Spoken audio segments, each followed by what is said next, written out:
Welcome back to my YouTube channel. Make sure to like and subscribe to the channel for more interesting stories like these. Now, let's get into today's story video. I, 40 male, want to contact a friend I fell in love with, 34 female, now that I am divorced. I just got divorced. My marriage had been finished for a long time before it ended, but we continued trying to make it work between us. I met Ellie at the moment, 34 female. Ellie was lovely, friendly, sympathetic, and astute. I was going through a difficult moment, and she showed me more compassion than my ex could manage. When I realized I was in love with Ellie, I told her I needed some time apart. Ellie was disappointed since she acknowledged she was in love with me, but she understood. We had a 6-month break in communication. My ex-wife and I ultimately called it quits a few months ago. I keep thinking about calling Ellie and asking whether we may resume our conversation. We have a few common acquaintances, and I'm quite sure she's still single. I've been thinking about her every day since we parted ways. Is it selfish of me to tear open this wound? I keep thinking about it, but I don't want to cause her any more pain. Update: this did not get much attention, but I wanted to provide an update since a few people suggested going for it. The day following my post, I contacted Ellie. She agreed to meet me for supper later that evening. She looked as stunning as ever, and our chat began light and nice, but she ultimately wanted to speak with me about my absence of my marriage from our talks. She was sad, and our friends were hurt as well, but they all said the same thing the whole time: our marriage was gone, I simply hadn't recognized it yet. My ex-wife was cheating on me, but I didn't explain why in my post. For a time, I tried to forgive and forget, but my friends knew me better than I knew myself. It doesn't make it right, but we're all human and make errors. My ex and I called it quits because I couldn't trust her since she kept returning to her affair partner. Ellie pointed out that by not informing her about my marriage, I had shown a lack of trustworthiness. I acknowledged she was correct and apologized. I inquired if there was anything I could do to fix it. She said she'd forgive it if I vowed not to do it to her again if we became serious. If it got to the point where I didn't want to speak about her anymore, we'd talk about it or stop it. She told me that I should also talk to our friends and tell them that neither of us was cool. I agreed, and we did talk with them, but I don't believe we have to worry about it happening again. We began dating seriously, and the contrast between the two is night and day. We weren't going to hurry, but she found herself homeless last month as a result of a fire sparked by her neighbor's youngster on the opposite side of her duplex.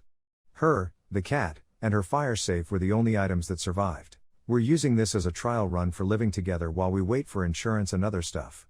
If we agree by the time the check arrives, she will put the money into a savings account and save it until we decide to marry, at which point I will place her on the deed to the home. She's already informed me that she doesn't see her moving out occurring, despite the fact that it's just been a month. We've already established a schedule that works for us, and we enjoy it. Story 2. Doing what I don't want to do. This is going to be a lengthy article. Nobody has to read it, but my therapist suggested I write everything down in a chronological format, and what better place than here? Month 1, you inform me about the affair. I'm devastated. I'm in awe. My darling, fantastic wife, mother of my kid and another on the way, would never do anything like this to me. I feel detached from reality, you say. I'd want to spend time with you and work on stuff. I can't fathom without having you. Of course, I forgive you. I, too, want to sort things out. I wake up less than a week after you tell me, and you're gone. You've paid him a visit. You need resolution.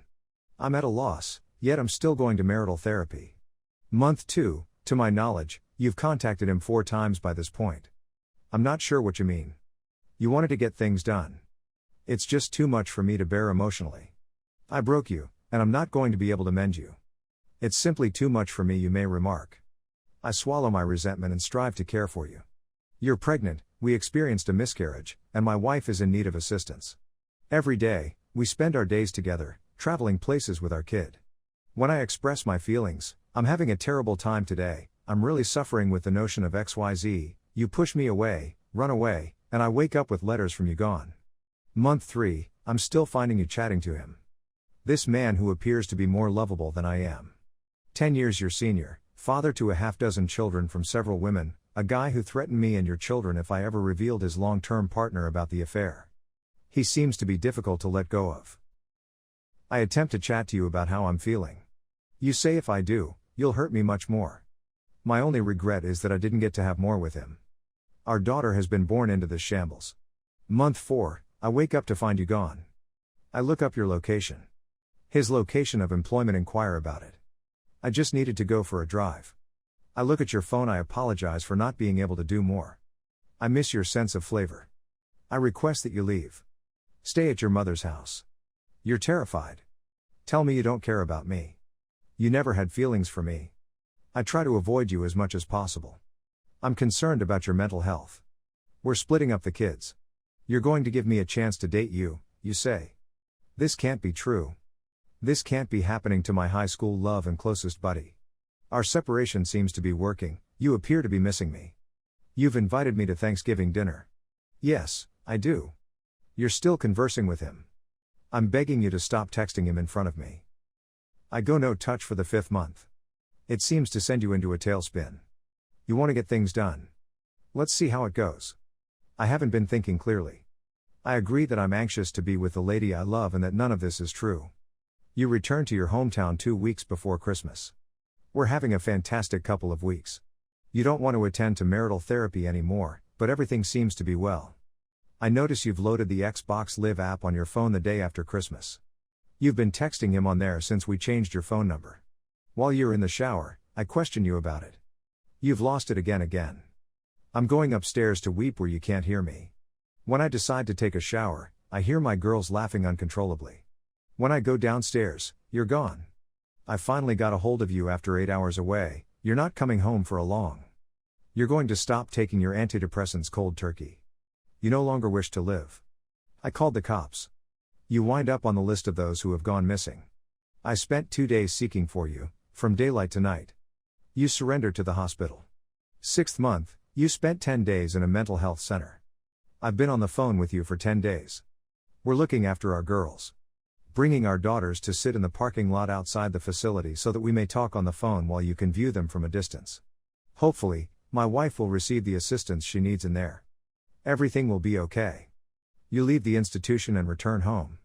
You've formed a slew of toxic connections at the facility, and you're messaging and contacting folks you met there throughout the day, but I let it go. You've been gone for 2 weeks, and when I get home from work, it's long after you've gone to bed, and I discover your phone with the Xbox app open, a discussion between you and him again. You're missing him. You have garments that smell like him but have gradually lost their aroma, which makes you unhappy.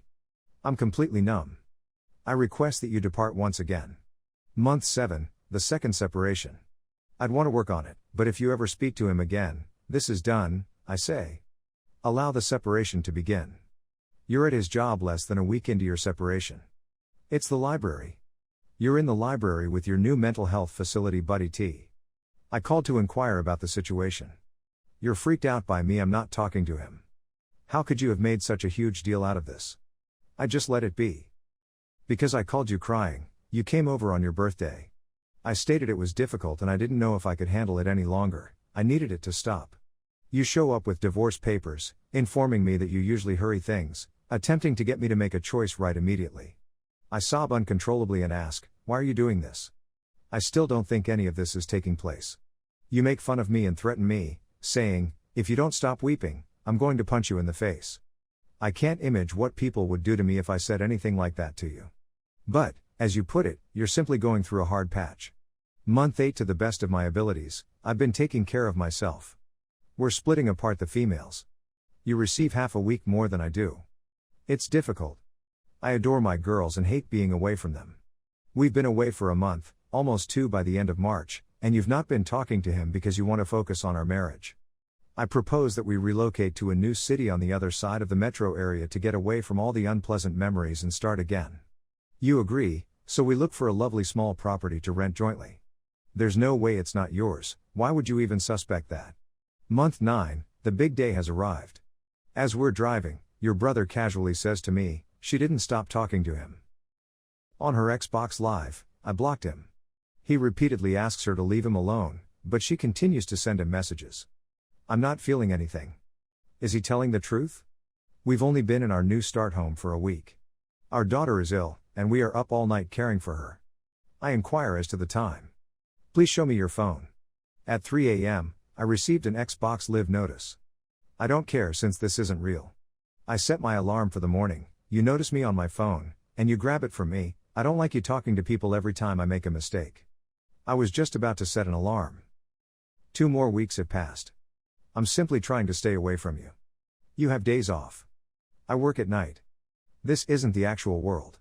We're about to put the girls to bed. You seem to be getting ready to go out. Are you going somewhere tonight? I need to leave the home. You state your case. Because you stormed out, I suppose I made the wrong face. I come across you in the restroom and inquire whether you're all right. You tell me you're imprisoned, and I tell you I understand. I describe how it feels bad to be cheated on and then have to take care of you, without being able to express my own pain or feelings, and being punished every time I feel anything. You lunge from the restroom and started punching me repeatedly. I trip and fall on the bed. You turn out the lights and continue to strike me. I phone the cops. You are imprisoned. Your family has contacted me. What did you do, you fucking idiot? What did you say to her that prompted her to strike you? Now, who is this genius? It's your fault she's in prison. I can't stop crying. I eventually lay it all out and roar back. Of course, my mother-in-law never mentions all the horrible things she said to me, she just tells everyone that I shouted at her. My wife has been released from prison. Next month's trial is scheduled. I continue to feel you have a mental health issue. That's the only way the last year makes sense in comparison to the previous decade. I discovered her sobbing in the closet. I inquired as to what was wrong. You never apologized for calling the cops on me. I'm astounded. She doesn't give a about me. She's cheated on me, verbally and emotionally tortured me for over a year, and now she's physically attacked me, and she's sobbing not because she can't believe what she's done to me, but because I haven't apologized for putting her in prison. I spoke with an attorney about a month ago.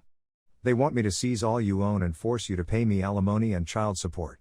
I don't want any of it, all I want is for this to be finished.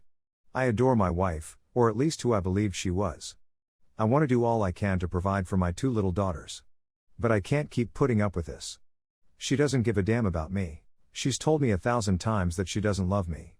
She no longer bothers to pretend to say it. I'm a large tattooed guy who's being annihilated by a little chick.